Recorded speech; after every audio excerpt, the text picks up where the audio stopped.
Passagère ou tendance de fond, les food courts prennent racine en France. C'est bien ce qu'illustre la multiplication de ces hyperlieux combinant restauration et divertissement depuis 18 mois à Paris et en région. Et ce n'est qu'un début. Alors que l'Hexagone en compte déjà une vingtaine, au moins une quinzaine de projets sont dans les cartons selon l'étude Xerfi Precepta. 3 modèles cohabitent aujourd'hui. Les incubateurs qui ont valeur de test pour de jeunes restaurateurs, les vitrines qui associent grands noms du métier et jeunes restaurateurs débutants, et les réhabilitateurs de lieux, c'est-à-dire des projets de halles gastronomiques s'inscrivant dans le cadre de projets immobiliers mixtes.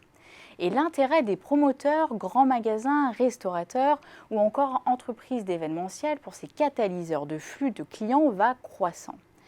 Mais la fermeture du site Grand Control des Champs-Élysées en avril 2019, 5 mois après son ouverture, rappelle que leur succès peut être éphémère. Dans ce contexte, quels acteurs sont susceptibles de tirer leur épingle du jeu ? Les promoteurs immobiliers semblent les mieux placés pour tirer profit de cet engouement ces prochaines années. Ils ne manquent pas d'atouts entre leur force de frappe financière, leur patrimoine foncier et le trafic généré dans leurs centres commerciaux. Des atouts qui leur confèrent les moyens d'aménager des food courts dans les espaces commerciaux existants ou bien de les intégrer dans des chantiers mixtes de réhabilitation urbaine. Les grands magasins peuvent aussi capitaliser sur la détention d'un patrimoine et des ressources clés pour élaborer de tels projets. Les sociétés de restauration et les acteurs de l'événementiel peuvent eux miser sur leur savoir-faire et leur légitimité dans leurs domaines respectifs de la gastronomie et de la communication-animation.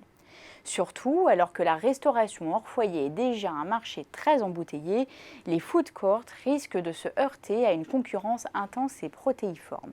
Restauration traditionnelle et rapide, concept snacking et restauration des GSA, boulangerie, commerce de bouche, épicerie spécialisée, voire même food tech de restauration virtuelle. Quelles seront alors les recettes du succès des food courts ? Plusieurs principes semblent incontournables comme la capacité à gérer une clientèle variée, à attirer des grands noms de l'univers culinaire ou encore à proposer des activités diversifiées.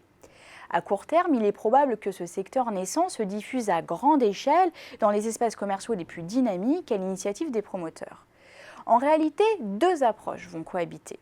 D'un côté, le concept de food court récupéré et industrialisé par des leaders du retail et de la restauration. De l'autre, des initiatives locales de food court indépendants qui essaimeront dans les hypercentres des grandes villes, conciliant découvertes culinaires et animation culturelle. 2 logiques diamétralement opposées se dégagent donc, créant de facto un marché à 2 vitesses en France.